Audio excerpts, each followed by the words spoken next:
ప్రజాస్వామ్యంలో ఎంత ముఖ్యమైన విషయం అని కొత్త గేమ్ రూల్స్ ఈరోజు తయారు చేసిన జగన్మోహన్ రెడ్డి గారు 24 ఎన్నికలకు తాను ఈ 5 ఏళ్లలో చేసిన సంక్షేమం అభివృద్ధిని షోకేస్ చేస్తూ చూపిస్తూ మళ్ళీ వచ్చే ఎన్నికలకు పార్టీని మమ్మల్ని అందరినీ నడిపించడానికి 27వ తేదీ భీమిలిలో తొలి ఒక మహాసభ కేడర్ మహాసభ జరగబోతున్నాం ఆయన ఆధ్వర్యంలో. అనుకోకుండా ఈరోజు ఇక్కడ నాకు ఈ అవకాశం వచ్చింది. విజయవాడ సెంట్రల్ ఆఫీస్ ప్రారంభోత్సవం సందర్భంగా మీ అందరితో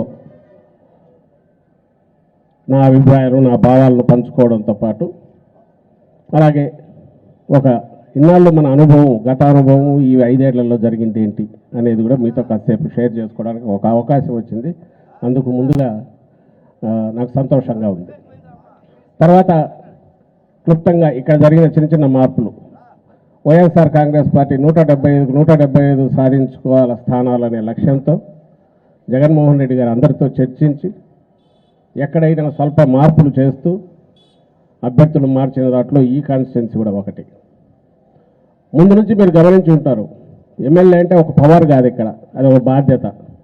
ఎవరైనా పూర్వకాలంలాగా శాసనసభ్యుడు అంటే ఏదో అధికారం చలాయించే ఒక హక్కు దాని కింద భావించే లేదా ఒక జాక్పాట్ కుట్టినట్టు భావించే రోజులు వైఎస్ఆర్ కాంగ్రెస్ పార్టీ ఆవిర్భావం తర్వాత జగన్మోహన్ రెడ్డి గారి ఆలోచనల వల్ల మారింది. మన పార్టీలో ఎమ్మెల్యే ఒక కార్యకర్త, మేము కార్యకర్తలమే, ఎంపీలు కార్యకర్తలే. ఇక్కడ ఒకరే నాయకుడు ఉన్నారు, జగన్మోహన్ రెడ్డి గారు. అందరితో చర్చిస్తుంటారు, అందరినీ కలుపుకోబోతుంటారు, పార్టీని ఒక తాటి మీద నడిపిస్తున్నారు. ఇక్కడ ఎమ్మెల్యే అంటే పెద్ద ప్రివిలేజ్డ్ కాదు, అలాగే ఇంకో రకమైన పార్టీ నాయకుడు అంటే ఆయనకు ఏదో హక్కులు బాధ్యతలు తగ్గినట్టు కాదు. ఇది బాధ్యతే, అది బాధ్యతే.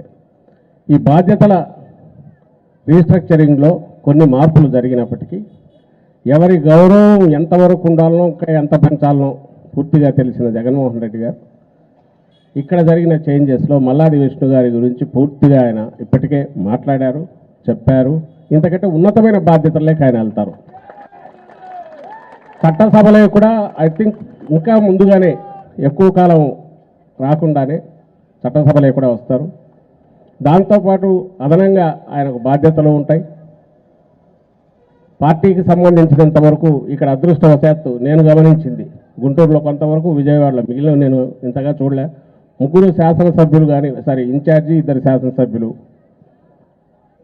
కలిసికట్టుగా ఒక టీమ్ స్పిరిట్తో పనిచేయడం విజయవాడలో చూసాం ఇంతకాలం. అదే టీమ్ స్పిరిట్తో ఇప్పుడు కూడా అడుగులు వేస్తారు. ఈసారి మల్లాది విష్ణు గారు కొంచెం ఫ్రీగా ఉంటారు కాబట్టి ఆయన ఎంపీ గారికి చేదోడుగా వాదోడుగా ఉంటూ మొత్తం నాయకత్వం 3 కాన్స్టిట్యున్సీలు కూడా వహిస్తారు, ఆయన సారథ్యం వహిస్తారు. సో ఇక్కడ ఏ రకంగానూ ఆయన ఇది తగ్గించడం కానీ ఇంకొకటి కానీ ఉండకపోగా మరింత పెరుగుతుందని చెప్పడం నా ఉద్దేశం.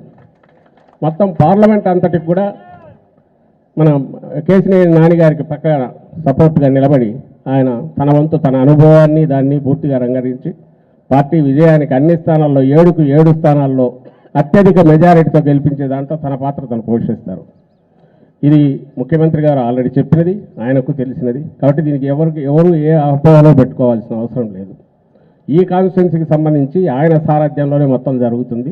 వెల్లంపల్లి శ్రీనివాస్ గారు ఆయన సారథ్యంలో, విష్ణు గారి సారథ్యంలోనే ప్రచార కార్యక్రమాలు మిగిలిన ఇద్దరు కలిసి చేస్తారని కూడా మీకు చెప్తూ, ఇక ఎన్నికల గురించి మనం రాబోయే రోజుల్లో ఆల్మోస్ట్ ఎన్నికల వాతావరణం మన రాష్ట్రంలో చంద్రబాబు నాయుడు ఆయన అధికారం కోల్పోయిన రోజు నుంచి ఆయన తొక్కిసలాట మొదలైంది. మళ్ళీ వెంటనే ఎట్ట రావాలనే కుట్రలు కుతంత్రాలు. బహుశా దేశంలో ఎక్కడైనా 4-5 నెలల ముందు ఎన్నికల వాతావరణం ఉంటుంది. ఈయన 2 ఏళ్ల ముందే మొదలుపెట్టారు. ఎందుకంటే ఆయనకున్న ఆత్రంతో అది మనందరం గమనిస్తూనే ఉన్నాము. కృత్రిమంగా లేని హీట్ జనరేట్ చేస్తూ వస్తారు, లేని ఆరోపణలు చేస్తారు, అభూత కల్పనలు చెప్పినవే చెప్పి ఒక పొగమంచు దీనిలో వాతావరణం ఏదో క్రియేట్ చేసిన పరిస్థితిలో ఈరోజు మనం ఎన్నికలకు వెళ్తున్నాం. కానీ వాస్తవ పరిస్థితి ఏంటి, గ్రౌండ్ మీద ఏం జరుగుతుంది అనేది ఇంతకుముందు మాట్లాడిన వక్తలు జూపూడి గారు చెప్పారు, మరింత సరళంగా నాన్నగారు ఎక్స్ప్లెయిన్ చేశారు. ఈయన దానికి నాన్నగారి దానికి నేను ఎందుకు ఎక్కువ ప్రాముఖ్యత ఇస్తానంటే 10-15 రోజుల క్రితం వరకు ఈయన అటువైపు ఉన్నారు, చూశారు. చూసి వచ్చి మొక్కుబడిగా మాట్లాడట్లేదు, ఒక కన్విక్షన్తో మాట్లాడుతున్నాడు. మాకంటే చక్కగా ఎక్స్ప్లెయిన్ చేస్తున్నారు. మేము ఇంతకాలం ఎవరైతే ఈ పార్టీలో ఉన్నాం వాళ్ళకంటే నేను ఇది గమనించాను అని చెప్తున్నారు. జగన్మోహన్ రెడ్డి గారి పాలనలో కానీ, ఆయన ఆలోచనలో కానీ, ఆయన విధానాల్లో కానీ, ఆయన వ్యవహార శైలిలో కానీ నేను గమనించినవి 1, 2, 3, 4 ఏవైతే చెప్తున్నారో నేను అవి ఎక్కువ పెద్ద సర్టిఫికెట్ అని నేను అనుకుంటున్నా. ఎందుకంటే మేము ఆయనతో జర్నీ చేస్తున్నాం కాబట్టి మనం అందరం సహజంగానే మన నాయకుడు అంటే అభిమానము, గౌరవము, ప్రేమ ఉంటాయి, దాని ప్రకారమే అంటాం. కానీ క్రిటికల్గా చూసి బయట నుంచి దాని నుంచి ఒక కన్విక్షన్తో ఇటువైపు వచ్చి అవి మాటల రూపంలో ఈరోజు ఎక్స్ప్రెస్ చేసింది ఒక సర్టిఫికెట్ లాగా నేను భావిస్తున్నాను.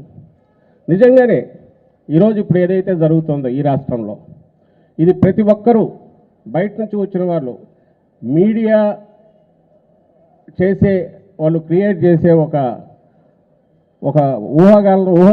కల్పితాలతో కూడిన కథనాలని పక్కకు తోసి అక్కడ విన్నది బయట ఉండి విన్నది ఒకటైతే బయట నుంచి వచ్చిన వాళ్ళు ఇక్కడ చూసి వాళ్ళు ఇస్తున్న ప్రతి ఒక్కరూ ఆశ్చర్యపోయేది చెప్పేది ఇంత డెవలప్మెంట్ ఉంది, ఇంత సంక్షేమం ఎక్కడ లేని జరుగుతుంది, దీని గురించి ఎందుకు ఇలాంటి ప్రచారం జరుగుతుందని మళ్ళీ మనల్ని అడుగుతుంటారు. ఎందుకు జరుగుతుందంటే ఇంతకుముందు చూపుడు అన్నట్టు జగన్మోహన్ రెడ్డి గారు ప్రచారం గురించి పట్టించుకోవట్లా. మనం చేసే ఆ పథకాలన్నీ, మనం తీసుకెళ్తున్న సంస్కరణలు, చేస్తున్న సంస్కరణలో పథకాలన్నీ లాస్ట్ మైల్ కింది వరకు రీచ్ అవుతున్నాయా లేదా, దానికి అవసరమైన స్ట్రక్చర్ ఏదో ఏర్పాటు చేసుకోవాలి. ఆ చేసుకున్న తర్వాత పారదర్శకంగా, అవినీతికి అతీతంగా, శాచురేషన్ పద్ధతి మీద ఎలాంటి వివక్షకు అవకాశం లేకుండా కింది వరకు ఎలా తీసుకెళ్ళాలి, ఈ 3 ఏదైతే తను ఫోకస్ పెట్టుకున్నాడో దానికోసం డెలివరీ సిస్టమ్ కింది వరకు, వాలంటీర్ల వ్యవస్థ వరకు, సచివాలయాల వ్యవస్థ, వాలంటీర్ల వ్యవస్థ, ఇది ఒక అద్భుతమైన వ్యవస్థ అని వచ్చిన వాళ్ళందరూ అంటున్నారు. అది లేకుండా నువ్వేం చేయలేవు. ఈరోజు మనకు వరద వచ్చినా, తుఫాన్ వచ్చినా 2 రోజుల్లో ఎన్యూమరేషన్ అయిపోతుంది, లెక్కలు వస్తున్నాయి. మరో 10 రోజుల్లో కాంపెన్సేషన్ ఏం పే చేయాలో తెలుస్తుంది.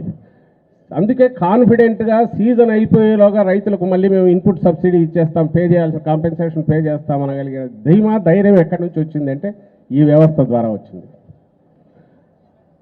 గతంలో ఎక్కడా లేదు. సిన్సియారిటీ ఉండొచ్చు నాయకులకు, ఎవరైనా కొంతమందికి చేయలేక ఎందుకు పోయారంటే కింద వ్యవస్థ లేదు, డెలివరీ సిస్టమ్ లేదు. ఈరోజు బటన్ నొక్కడం అవతల వాళ్ళు ఎగతాళి చేయొచ్చు, కానీ నొక్కడం ఇంత సులభంగా ఎట్లా అవుతుంది? ఈరోజు ఎంటైర్ బ్యాంకింగ్ వ్యవస్థ ఈయన ఆలోచనలకు తగినట్టు, జగన్మోహన్ రెడ్డి గారి ఆలోచనలకు తగినట్టు పేదలకు హెల్ప్ చేయడంలో ముందుకు ఎట్లా రాగలుగుతున్నారు అంటే ఈయన ఒక బ్లూ ప్రింట్ ఇవ్వగలిగాడు, సాటిస్ఫై చేయగలిగారు, అండ్ బెనిఫిషియరీస్ దానికి తగినట్టు రియాక్ట్ అవుతున్నారు కాబట్టి ఈరోజు రెస్పాండ్ కాగలుగుతున్నారు. కాబట్టి డ్వాక్రా మహిళా సంఘాలు 99% పైగా ఎఫిషియెంట్గా, ఎఫెక్టివ్గా పనిచేస్తున్నాయి. బ్యాంకులు హ్యాపీగా ఉన్నాయి, ఎందుకంటే వాళ్ళ టర్న్ ఓవర్లు పెరుగుతున్నాయి. ఇంకా కావాలని ఎక్కువ ఇస్తున్నారు వాళ్ళు. మీకే తెలుసు చాలామందికి ఇక్కడ ఉన్న వాళ్ళు. వీధి వ్యాపారుల గురించి ఊరు పట్టించుకోవాలని ఈరోజు ఎక్కడ చదివాను, 16 లక్షల మందికి ఈరోజు చిన్న వ్యాపారాలు బండ్లు పెట్టుకొని ఇది చేసేవాళ్ళు, వాళ్ళందరికీ 16 లక్షల మందికి రిపీటెడ్గా కంటిన్యూస్ వడ్డీ లేకుండా రుణాలు 10,000 ఆ తర్వాత పెంచుకుంటూ పోయి ఇవ్వడం అనేది ఇక్కడే జరుగుతుంది.